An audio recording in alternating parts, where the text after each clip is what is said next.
Hey, I hope you guys are doing good today. We are watching some Mr. Ballin today, and this is what creatures brutally attack these men in the forest. And it's kind of, I think it's like a cryptid type story, or maybe it ends up being an animal. I'm not totally sure. So this one kind of caught my eye, and so I had added it to the list, and I think it's gonna be good. I think it's gonna be a good one. If you do get a chance, I'd appreciate if you could leave a like and subscribe. It'll help me out a bunch. And I have Ballin's video linked in my description below, so be sure to go and like and subscribe to him, all that good stuff, because he does great storytelling. All right, I am ready. Let's go.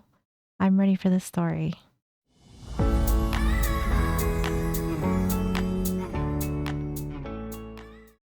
Today, we're going to look at two spooky stories about people's run-ins with terrifying creatures. But before we get into those stories, if you're a fan of the strange, dark, and mysterious delivered in story format, then you've come to the right place because that's all we do and we upload once a week. So if that's of interest to you, please take the like button out to pet some furry, cute animals at the zoo, but instead of taking them to the zoo, take them to pet a pack of wild, hungry hyenas and stack their pockets full of hot dogs. I love these. These are so funny. Also, please subscribe to our channel and turn on all notifications so you don't miss any of our weekly uploads. And also, I have listened to wartime stories. It's actually pretty good too. I do recommend that for sleeping, I guess. That guy has a pretty good voice. I am on tour right now, so be sure you follow me on Instagram. My Instagram handle is just Mr. Ballin. Just after midnight on May 1st, 1971, a 20-year-old woman named Elizabeth Ford was sleeping on a couch in the front room of a small house near a city in Arkansas called Texarkana. Elizabeth and her husband Bobby were staying at the house with Bobby's brother and his wife, who owned the house. Bobby and his brother were still both awake, and Elizabeth could hear them talking in the kitchen quietly. The house was surrounded by woods and swampland, and Elizabeth had opened up a window above the couch so a breeze was blowing in. Now, usually, she slept really well with the sound of the woods in the background, but tonight she was tossing and turning. And this was because, as she lay there trying to sleep, she became very aware of a unique sound coming from outside that was not the sound of, the trees blowing in the wind or the insects buzzing. This was something else. It was a slow creaking sound. Have you ever had like a creepy occurrence happen to you like this, where it was like maybe you didn't actually think it was an animal? I've never had anything weird happen, so.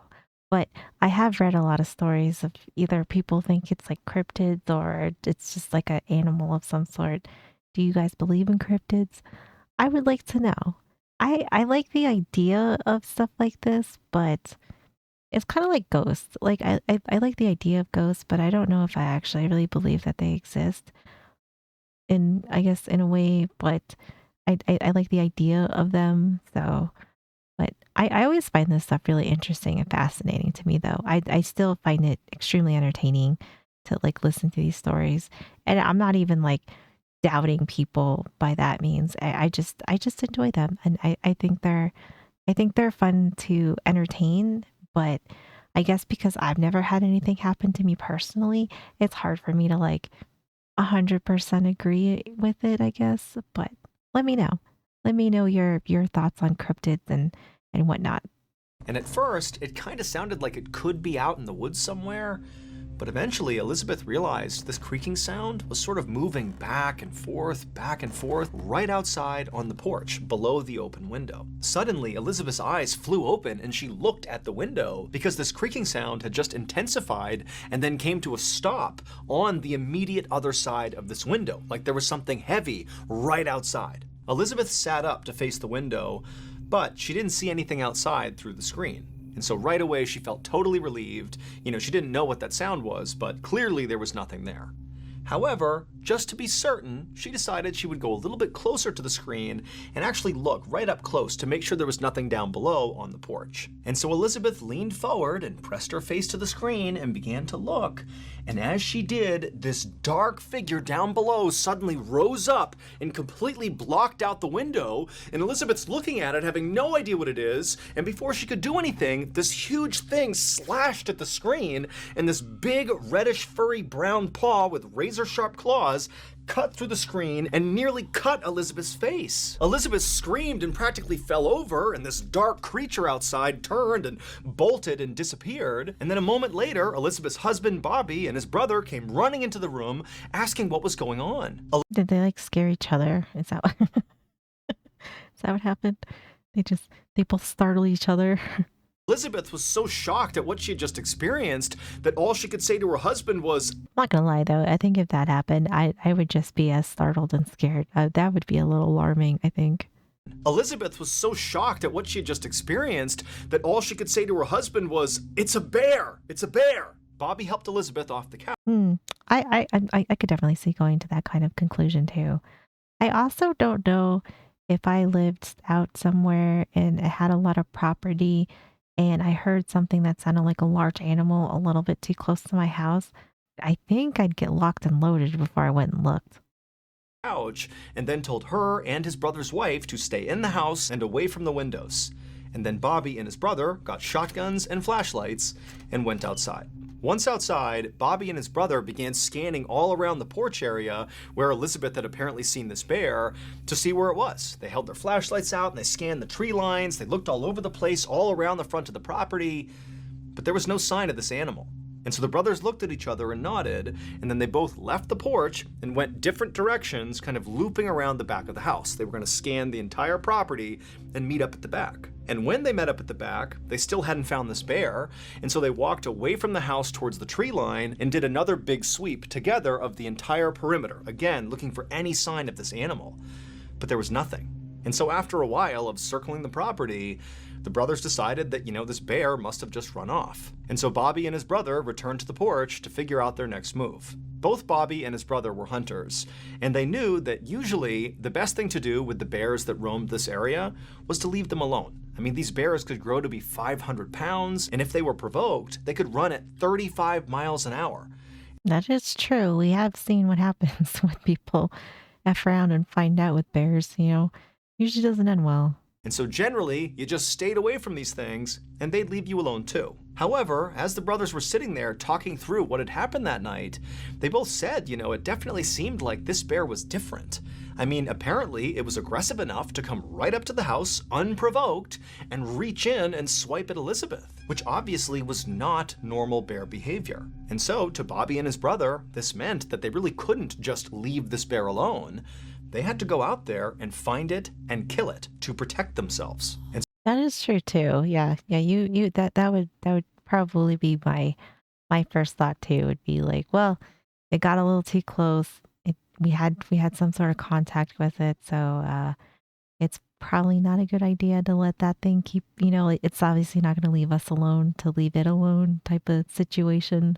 Alone. They had to go out there and find it and kill it to protect themselves. And so Bobby lit a cigarette to calm his nerves, and then the two brothers came up with a plan for how they were going to go find this bear. Bobby's brother would man the front of the house, and Bobby would man the back of the house. And they would stay in their respective positions, monitoring the property until either they saw the bear and dealt with it, or until the sun came up, at which point they could go get help. And so after agreeing to this plan, Bobby took one final drag on his cigarette, chucked it to the ground, and then with his shotgun in one hand and his flashlight in the other, he stepped off the porch and walked around to the back of the house and stared off into the darkness. Bobby had only been in the back of the house for a couple of minutes manning his post when he began to smell this horrible smell. Now, at first he thought it was just some sort of wet, musky smell that came over from the swampland nearby. Is that what they say, like Bigfoot smells like? Isn't Bigfoot stinky? I've only watched like a few things about Bigfoot, but I swear I thought they said that he's a stinky one. At first he thought it was just some sort of wet, musky smell that came over from the swampland nearby. But as he continued to smell it, it got heavier and more pungent. It smelled like a wet, decaying animal. Bobby tensed up and aimed his flashlight up at the tree line and began looking back and forth, trying to figure out where this horrible smell was coming from. And as he was doing this, he suddenly heard the sound of tree branches snapping off to his left. And so he whipped his flashlight over and shined it, and he saw this big, dark figure charging across the property away from him into the forest. Bobby instinctively raised his shotgun and fired, and then after shooting, a loud yelp echoed in the air, and then Bobby just took off running in the direction he had just fired. And as he's running across the yard, he's screaming for his brother, who had already heard the shotgun blast, so he was coming around the house, and the two men linked up, and as they're running in the direction of this bear, Bobby's telling his brother, "I think I got it, I shot the bear." But they get over to where Bobby had last seen it and where he heard this yelp come from, and there was nothing, there was no bear. Still, the brothers did feel a little relieved.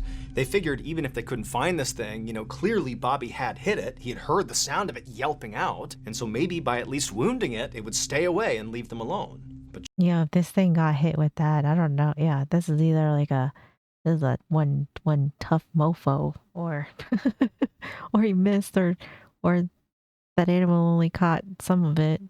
Like what are we shooting out of the shotgun here? of it yelping out, and so maybe by at least wounding it, it would stay away and leave them alone.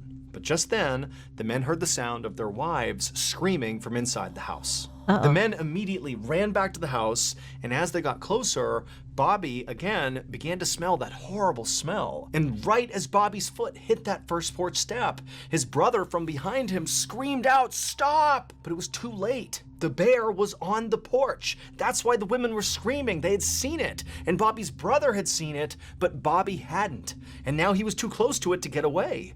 And before Bobby could raise his gun to protect himself, this thing attacked. And Bobby felt this horrible burning. Is this supposed to be like from the movie that they did from the story? I feel like I want to see this. Protect himself, this thing attacked. Yoink. And Bobby felt this horrible burning, tearing sensation in his arm. He fell to the ground, twisting wildly back and forth, trying to protect himself. He was pinned underneath this enormous bear, level with its chest, with its arms and legs on either side of him. And that horrible smell he was smelling was clearly coming from this animal. That's all he could smell from underneath. But just then, it was like a miracle, because to his side, Bobby could see there was an opening, and so he rolled and somehow got out from underneath this enormous creature. Bobby scrambled up to his feet, and he darted past the bear and rammed into the closed front door of the house. It popped open, he fell inside, and his wife ran forward and shut the door behind him, leaving Bobby's brother outside on the porch alone with the bear. But before any of them could do anything about that,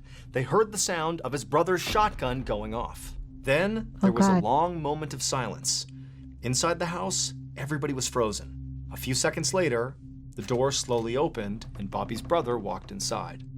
Everyone was too shocked to say anything, so for a second they all just stared at each other, and then finally Bobby asked him, "Is the bear dead?" And Bobby's brother, with a trembling voice, said no. And that wasn't a bear. As soon as Yo, then what was it? Then what was it? Oh man, I would be a little nervous if I shot something and it didn't die if I was that close. This would make me nervous, for sure. with a trembling voice, This sounds like a horrible night, though. This sounds just like a really, really bad night. said no. And that wasn't a bear. As soon as dawn broke and it was not dark outside anymore, Bobby's wife drove him to the hospital where they would treat him for shock and for the wound to his shoulder. They had hoped to find it somewhere on the property, either dead or wounded, based on Bobby's brother's account of having fired at it basically point blank, but the creature was gone. They did find its tracks though, and this discovery made it clear that Bobby's brother was right, that this wasn't a bear. Because in the dirt surrounding the house were all these bizarre footprints and This is a real photo of the footprint. It looks like a weird long foot. It looks like a hairy, stinky alien foot. Probably.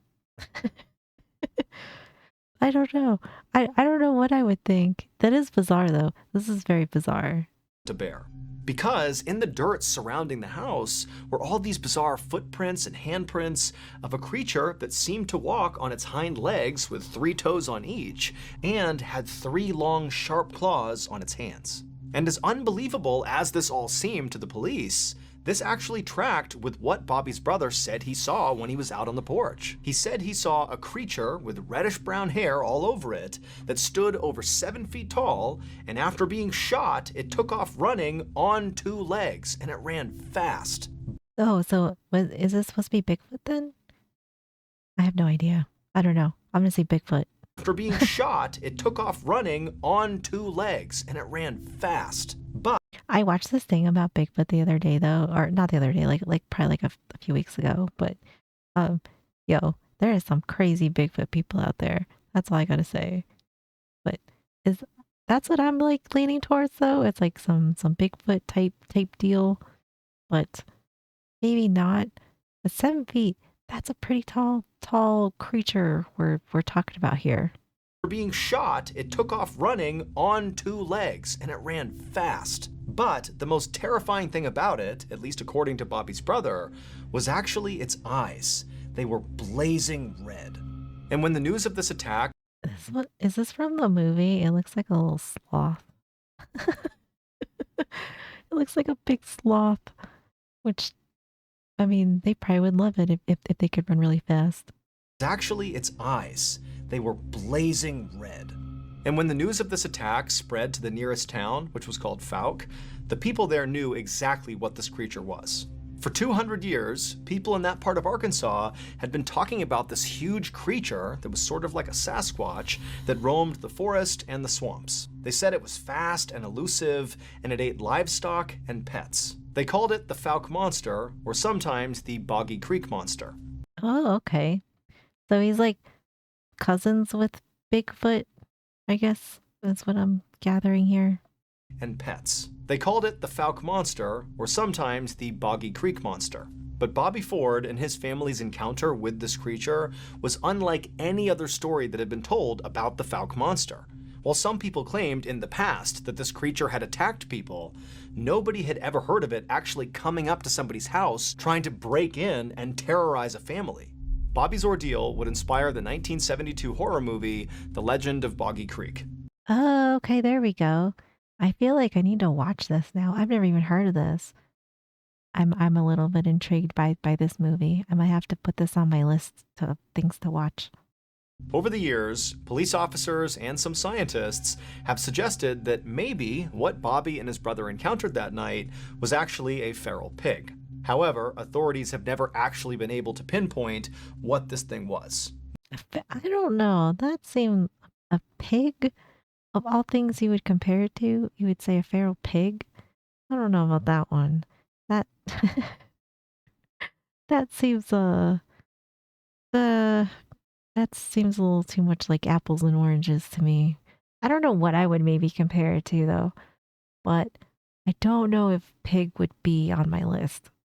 However, authorities have never actually been able to pinpoint what this thing was. Nobody knows. And to this day, hikers and hunters near the swamps of southwest Arkansas and also across the border into East Texas still report run-ins with the legendary Fouke Monster. Me and the whole team at Ballin Studios have created a special thank you to all you amazing fans for all your support. Now, you may have already heard about this, but if you haven't, my very first book, Mr. Ballin Presents Strange, Dark, and Mysterious, The Graphic Stories, finally comes out this year on October 1st. But that's not the thank you. I feel like this book is going to be such a great like coffee table book. The thank you is for anyone who pre-orders this book, which includes 9 feature-length, amazingly illustrated stories, you will immediately gain access to a secret 10th story that's not in this book. This secret story is called A Forest So Evil, and it's really good. So here's how you get it. After you pre-order your book, whether you've already done that or you do it now, you're going to get a confirmation code. Go to the link we provided below and enter that confirmation code into the text box, but be sure you select the appropriate vendor beforehand where you pre-ordered it from, and boom, you will immediately gain access to this secret 10th story. I am truly touched at all the support you've shown me over the years, and so I really hope you enjoy this bonus story as a big thank you. Again, pre-order your copy today, and then head to the link in the description, enter your confirmation code to get that bonus 10th story called A Forest So Evil.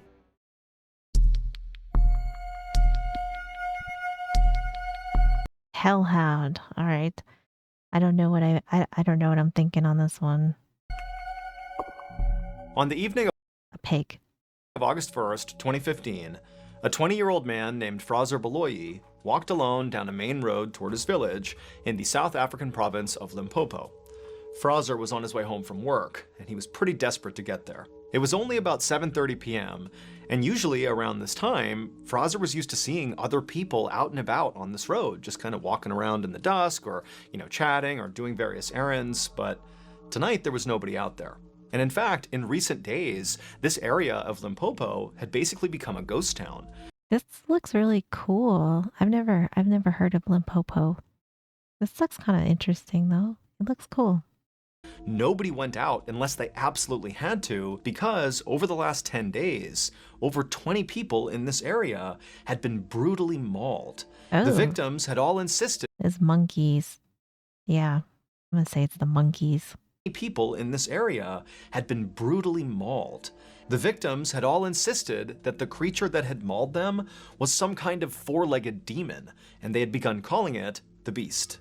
Now, Fraser considered himself a pretty level-headed person who did not necessarily buy into the hype around this beast. He figured it was very likely just a dog. But still, he didn't want to get attacked, and so as he walked down this vacant road, he periodically looked over his shoulder just to make sure no dog was following him. As Fraser continued to walk along, he looked up and saw the huge forest fire that was raging on a mountain Oh miles and man. miles off in the distance. A few days ago, the fire had started, and from Fraser's perspective, it still seemed to be going strong. In fact, in the darkness, it almost looked like the mountain was glowing red. Just then, Fraser noticed the turnoff for the shortcut that would take him through some forest back to his home, and when he got there, he stopped and looked over his shoulder one more time to make sure he was still all alone, and he was, and then he stepped off the main road, into the woods, and into the darkness. Under the tree canopy, the night suddenly seemed a lot darker. Fraser did his best to think about the chores he needed to do for his mother once he got home. See, this would make me nervous. Walking through woods at night like this. I don't because it's not really like other people or thing. It's more just like you just never know of like animals. Which I mean, yeah, like they're. I would be a little concerned about like the maybe crazy homeless man that lives in the forest or something. But I feel like that's like more like here, maybe not so much in different countries. But I would just be more concerned because there's a lot of animals that can see a hell of a lot better than we can at night. And I feel like, if you were a little too close, that's probably a good way to get pretty seriously injured, if not, totally taken out. Instead of thinking about the beast. But he'd only been on this path for about 300 feet when he suddenly heard a rustling from behind him. And so right away, Fraser stopped and turned around and looked where the noise was coming from. But all he saw was darkness. There was nothing there. And so Fraser, for a whole minute, just stood there staring out into the tree line, waiting for something to move. But nothing did. And so Fraser told himself he was just being paranoid. Everything was fine. Or it's like that bobcat that's not going to move because you're getting stalked. See, like it's stuff like that. Like it just needs to be, kind of hungry, and then you're a snack. But nothing did. And so Fraser told himself he was just being paranoid. Everything was fine. And then he turned back around and kept on walking. But pretty quickly, his walk turned into a jog. And he was almost to the end of this path, almost out of the forest. He could see his village. It was right there. When he heard noises behind him again. Except now, in addition to the rustling sounds, he heard a new sound. It was like a wheezing sound, like a sick animal that was breathing heavily. Now, Fraser knew he was not just being paranoid. Something was out there, and it seemed like it might be following him. Without slowing down, See, like that, I feel like would make me a little uneasy. If like a not a person, well, I mean, I guess if a person's following me too, that would make me a little uneasy. But I feel like I would be a little bit concerned if a hungry animal was maybe stalking me. I feel like that would be a little scary. And at least with a person, you could probably maybe make it. Maybe. Fraser looked over his shoulder again to see what was out there, but again, he just saw nothing. It was just shadows. However, when he turned back around and kept on going towards his village, he heard this loud crashing sound behind him, like a massive animal had leapt out of the brush and landed on the path behind him. And so Fraser was immediately so scared he couldn't even turn around. He just started sprinting toward the village, and all he could hear behind him were these loud, pounding footsteps as whatever this was gaining on him. And so Fraser was so instantly terrified that instinctively he just started sprinting off without even looking behind him. And so as he's running, this thing's gaining on him, and again he can hear this awful wheezing sound coming from whatever this is, as if there was something wrong with its lungs. And in Fraser's panic, as he's sprinting through the forest, Fraser's telling himself it's just gotta be a rabid dog, that's why it's making those sounds. But he knew that didn't track. This thing is huge. This can't just be a rabid dog. And so Fraser just kept on running, and finally he got out of the trees, back into his village, and at the exact same moment, the pounding footsteps behind him came to a stop. But again, Fraser, he didn't turn around. He's too scared. He just ran for his door. His house was right there in front of him, and he gets to his door. He's about to open it up, and right as he does, he feels this searing pain in his neck. This creature, whatever it was, had leapt and grabbed onto him and bit down on the back of his neck. And so Fraser crumpled to the ground and threw his arms up over his head to protect himself, and with one eye, he can see it's this massive black creature on top of him, chewing on the lower half of his face. And so Fraser, he couldn't even feel any pain. He just began screaming for help, and he tried to push it off of him, but he couldn't. And then a second later, a flash of metal came across his eye as his mother and other villagers who had seen this happening and heard him screaming came out and began smashing whatever this was with shovels. Oh, well, at least some people came for him. Oh God. But yeah, I don't know. This seems horrible though. To have something bite the back of your neck and then start mauling your face. Oh man. Yeah, see.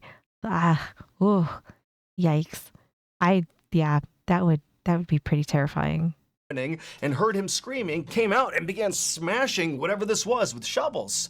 And so a second later, Fraser's pulled away and dragged towards his house, and this huge black creature, it marched over to the edge of the tree line and just stopped, turned, and looked back at Fraser and his mother and the neighbors. And Fraser, as he's sitting there in total shock, he can tell that whatever this thing is, this enormous dog-like creature, this had to be the beast. That's what just attacked him. And in this moment, Fraser realized, this creature may have the shape of a dog, but it was not a dog. South Africa has its share of wild dogs, jackals, and hyenas, and typically they're multicolored and fairly small. And this thing was jet black, pitch black, and gigantic. And when this thing first started chasing Fraser, Is this like some sort of like folklore for South Africa? I really don't know. Or Africa, it's however we are.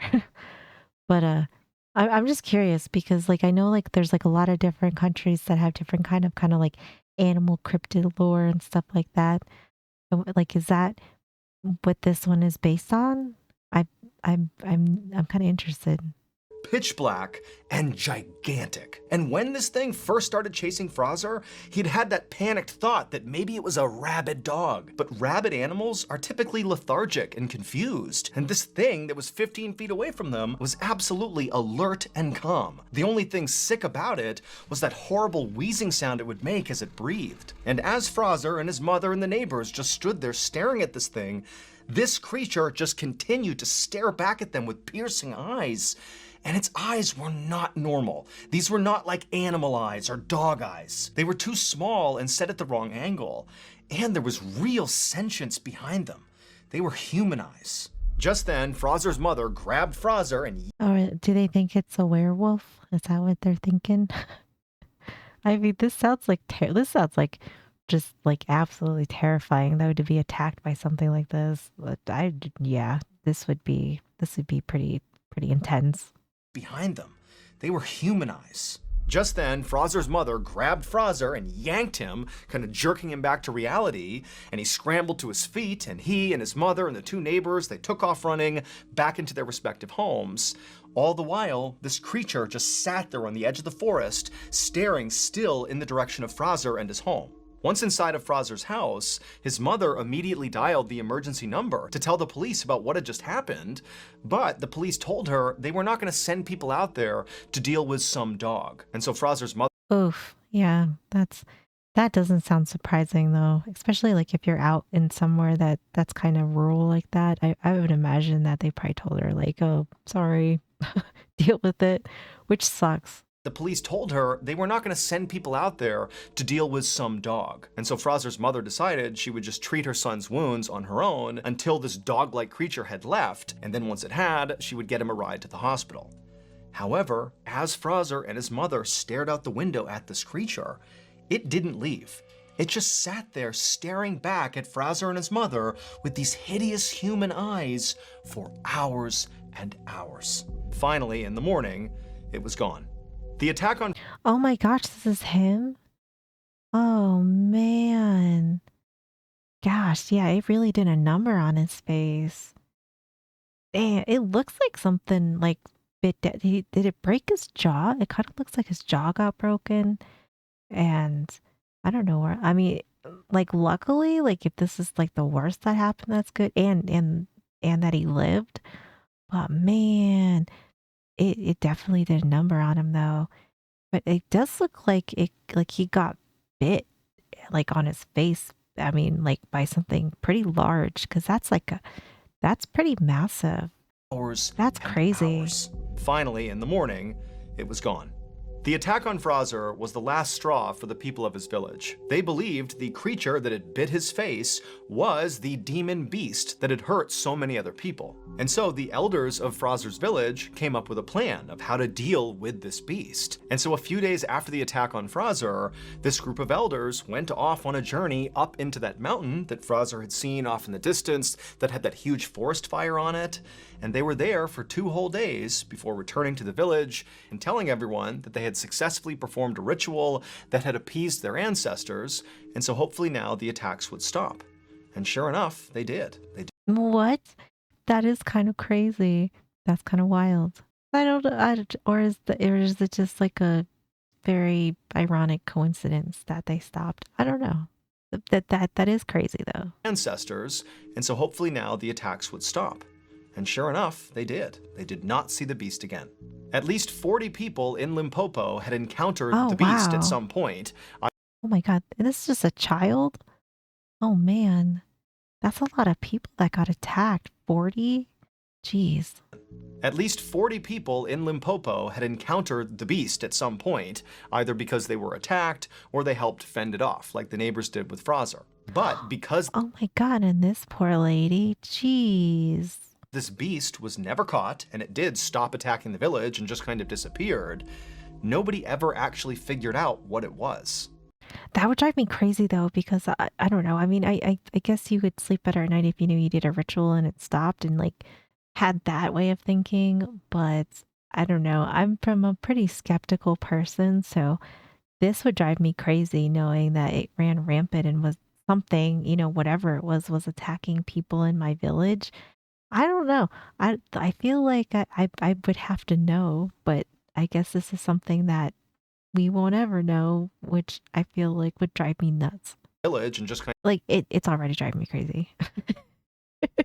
Like it is already. I'm like, what is it? What was it? of disappeared, nobody ever actually figured out what it was. To this day, people in Fraser's village maintain that this creature was a demon and that it came down from the burning mountain. Because every person, including Fraser, who had encountered this beast, noted its wheezing, heavy breathing, as if its lungs had been damaged by smoke. In all, at least 40 people in Limpopo encountered this beast, either because they were attacked or they helped fend it off. But because it was never caught, there is no definitive proof of what it actually was. What? Okay, so let's just say, like, if we go through like lore like this, what would cause something to, I guess, get summoned? I don't even know if that's the right word, but like, because they had a forest fire, so then did it did it do enough damage, or did something happen to where like things like this can emerge? I guess I have no idea how like any type of lore or folklore like this goes. But because it was never caught, there is no definitive It is very fascinating though. proof of what it actually was. I think this was great. I liked both stories. This is kind of interesting. I like hearing stories about cryptids and paranormal stuff, I guess. Even though like I will say like I'm pretty skeptical, but that doesn't mean that I don't enjoy them or I find them very interesting. I like the second one story a little bit better because of the photos and stuff and um it just like that seems like crazy. So let me know if you believe any either of these or if you don't believe them or what your take on this is because I honestly like when something's unexplainable I'm just kind of like well that's just kind of crazy and I chalk it up to it's crazy but I am definitely interested in knowing what you guys think about this one. This was great though. I really enjoyed these stories. I'll keep trying to find like more maybe like animal related stuff or food related maybe stuff like that. Unless you guys want like dedicated videos to like Ballin stories where we could do like the medical mysteries and paranormal and stuff like that. So uh, just let me know. Let me know in the comments if that's something that you guys want added. But this was great. Be sure to go and like and subscribe to Mr. Ballin because he does great work. I love listening to all his stories. I think they're always really interesting or terrifying or whichever. They're just all good. But that's gonna do it for me, guys. I hope you have a great day, and I will see you in the next one.